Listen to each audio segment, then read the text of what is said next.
حضرت عمر رضی اللہ تعالیٰ عنہ روایت کرتے ہیں کہ زید بن سعنہ نامی ایک یہودی تھا جس کو حضور نے قرض دینا تھا۔ آقا کریم علیہ الصلوۃ والسلام دو جہاں کے مالک ہیں، لیکن حضور کا فقر اختیاری تھا۔ آقا کریم علیہ السلام کے گھر میں بسا اوقات کتنے دن چولہا نہیں جلا کرتا تھا۔ حضور ادھار لے کر کے لوگوں کی مصیبتوں کو بھی دور کرتے، اور گھر کا چولہا بھی بعض اوقات ادھار لے کے گرم کرنا پڑتا۔ اعلیٰ حضرت فرماتے ہیں مال کے کونین ہیں گو پاس کچھ رکھتے نہیں، دو جہاں کی نعمتیں ہیں ان کے خالی ہاتھ میں۔ تو کہتے ہیں کہ ایک دن حضور علیہ السلام کی خدمت میں ایک شخص حاضر ہوا جس کا نام زید بن سعنہ ہے اور یہودی ہے، اور اس نے حضور علیہ السلام سے قرض کا تقاضا کیا، لیکن تقاضا اتنے سخت انداز سے کیا کہ اس نے حضور علیہ السلام کی قمیص کو پکڑ کے کھینچا بھی۔ تو حضرت عمر رضی اللہ تعالیٰ عنہ نے جب دیکھا تو بڑے گھور کے اس کی جانب دیکھا اور اس کو پیچھے ہٹاتے ہوئے کہا کہ تجھے شرم نہیں آ رہی کہ اللہ کے رسول کے ساتھ کیسے سلوک کر رہا ہے اور میں تیرے سامنے موجود ہوں؟ تو حضرت نبی رحمت صلی اللہ علیہ وسلم نے حضرت عمر کو کہا عمر مجھے تجھ سے اس بات کی توقع نہیں تھی۔ ذرا غور کیجئے حضور علیہ السلام کی اس سیرت کے انداز کو۔ ایک شخص آ رہا ہے اور حضور سے سختی کر رہا ہے، ابھی حضور کو قرض لٹانے کی جو تاریخ ہے اس میں بھی 4 دن باقی رہتے ہیں، اور وہ ناجائز سختی کر رہا ہے۔ حضرت عمر رضی اللہ تعالیٰ عنہ نے جب اس کو گھورا اور سختی کی تو حضور علیہ السلام نے فرمایا عمر مجھے تیرے سے اس بات کی توقع نہیں تھی، تمہارا کام تو یہ تھا کہ مجھے حسن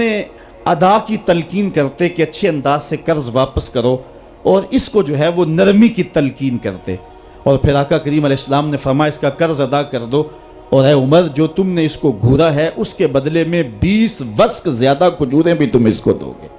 تو زید بن سعنہ نے جب حضور علیہ السلام کی اس سیرت اور اس کردار کو دیکھا، اور حضرت عمر رضی اللہ تعالیٰ عنہ 20 وسق اس کو کھجوریں دے رہے تھے، تو اس نے حضرت عمر کو بتایا کہ میں یہودی ہوں اور میں نے تورات کے اندر نبی آخر الزماں کی شان اور عظمتوں کے بیان کو پڑھا ہے، یہ بات ابھی رہ گئی تھی، باقی ساری نشانیاں میں نے حضور میں دیکھ لی تھی، اب یہ نشانی رہ گئی تھی، آج میں نے یہ بھی دیکھ لی۔ اور پھر وہ حضور کی خدمت میں حاضر ہو کر اسلام کے دائرے میں داخل ہو کر حضور کا عبدی غلام بن۔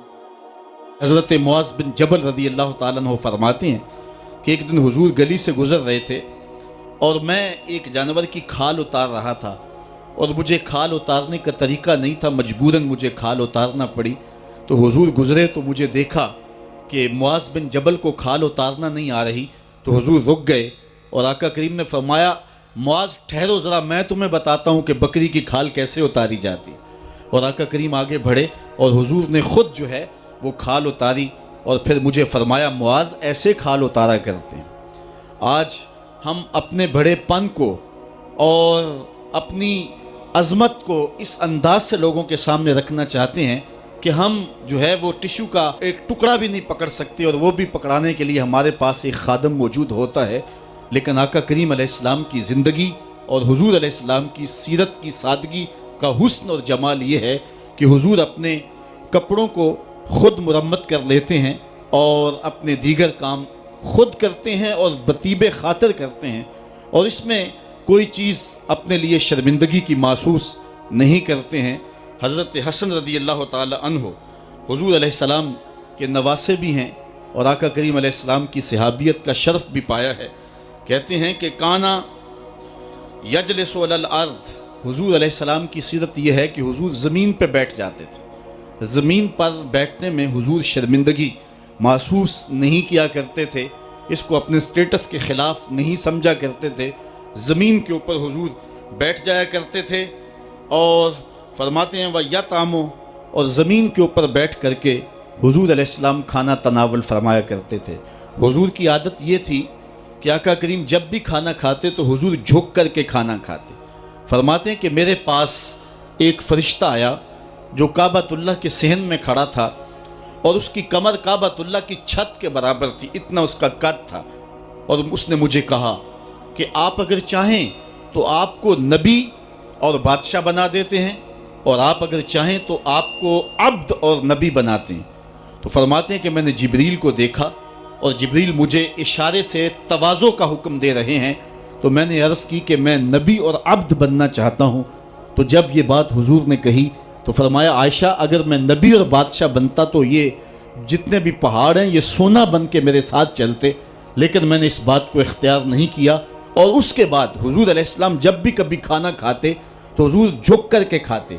جس طرح مالک کی دہلیز سے خیرات ملتی ہے اور کوئی خادم اس کو جو ہے وہ شکرانے کے طور پہ جو ہے وہ انتہائی عجز کے ساتھ کھاتا ہے، ساری زندگی حضور نے کھاتے اور پیتے ہوئے تکیہ نہیں لگایا،